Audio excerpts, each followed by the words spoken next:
Hey everybody, Barry here again. What's the sketchiest thing you've seen today? Well, forget about that. Look at this. Okay. Battery. Fuel rail with 8 injectors. Vice grips.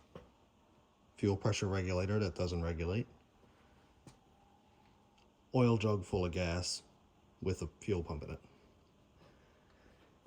8 jars of volatile liquid.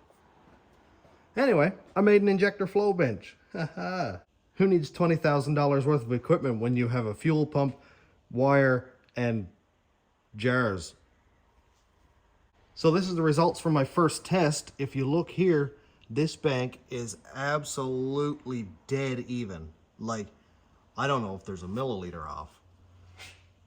We come over here to the other side, and we've got one guy there that's a little bit low. The other 3 look absolutely perfect. So I'm going to go ahead and change out this corresponding injector, which is this one right here, and then I'll try it again. I know I'm starting kind of late in the game here, but I needed to concentrate on making sure all my clamps are tight, making sure all the wires go in the right places. You know, don't want to blow myself up. I do have children who would be like, hey, where'd Dad go anyway? I suppose I should explain the vice grips. I thought this was a fuel filter regulator, but it turns out that it didn't regulate fuel pressure at all. So I put these vice grips on here and basically adjusted the tightness until it got to what I think is basically perfect. I'm gonna go change out that one injector and empty these cans back into the bucket, and then we'll do a test. This is actually pretty cool. Before I go too far, I'm not checking for numbers here. I know that a set of decaps will flow between 75 and 80 pounds per hour, and basically I'm just looking for even amounts of fluid. Desperado right now is not running well at all. It's running super weird, and it's been progressively getting worse. So I think I might have killed my injectors in my last test, because I'm sure some people here will remember that I just put the injector trigger on the battery and left it for 10 to 15 seconds, which apparently is detrimental to those little tiny coils of copper wire inside the injector. They get super hot and it burns up the injector.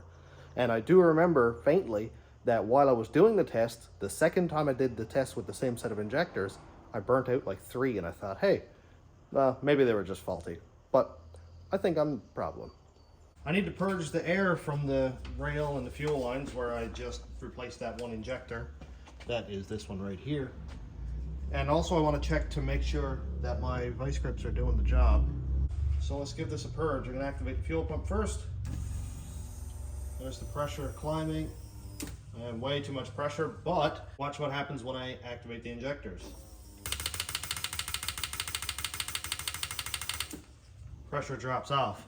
So with 8 injectors being open and having a pintle as large as it is, fuel pressure is going to drop really fast. So that was a good start. That got all of the air in the lines. Now I'm going to go dump these jars and we'll do the actual test. I actually just pulled the vice grips off because I think at this point they're doing nothing, and I'll let the injectors themselves regulate it. I'd like to keep it around 60 psi. Now you notice, I'm sure, that when I go tap, tap, tap, tap with the injector wire, the fuel pressure sort of pulses because it drops, raises, drops, raises. But if I can keep it like between 50 and 60 psi, that's where it is in boost anyway. I'm usually around 60, 61 pounds. And again, this is not an accurate test. They're all going to be open for the same amount of time. So basically I'm just looking for volume. For science. I just went to dump out this injector and I was like, wait, it's empty.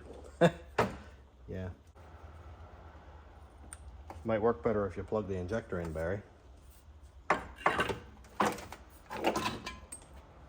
Let's try it again. This is the actual test. I'm going to get the fuel pump on, but the pressure is going to rise really quickly. So I'm going to turn on the injectors pretty much right away as well.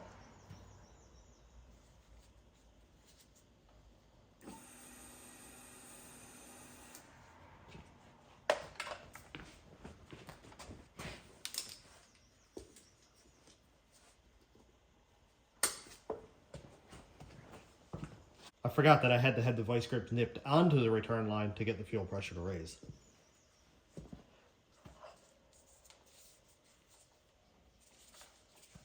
Okay, let's do it.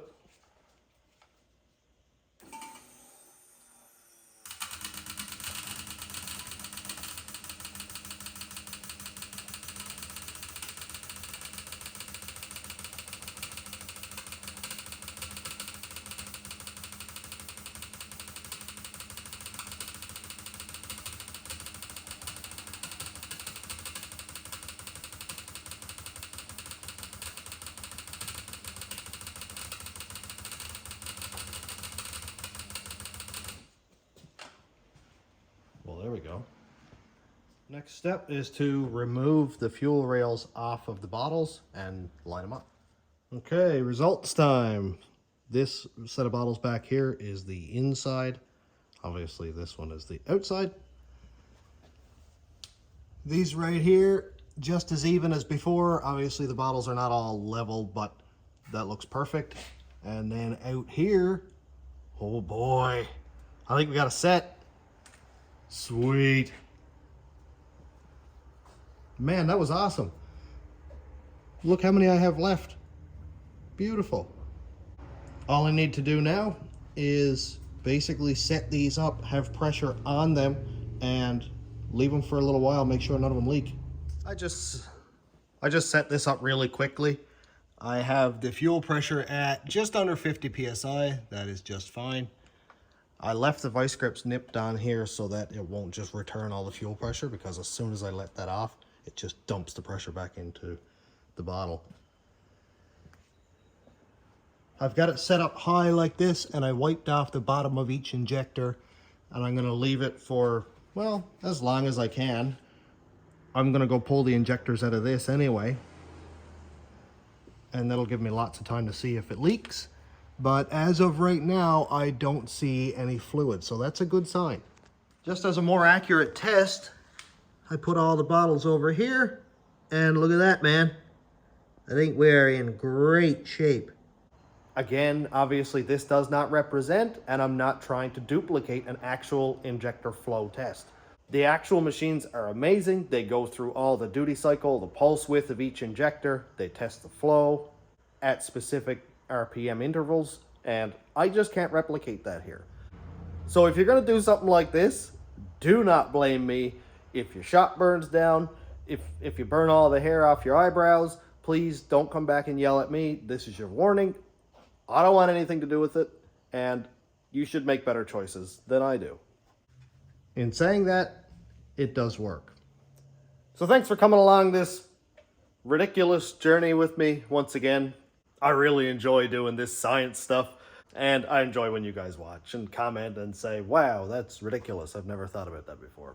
I had a few of those. So thanks for checking out the channel. Thanks to my YouTube members, patrons, and subscribers. If you want to check out my Patreon, it's patreon.com/stationroadratrods. YouTube members link is down here. And thanks for watching. Have a great day, everybody.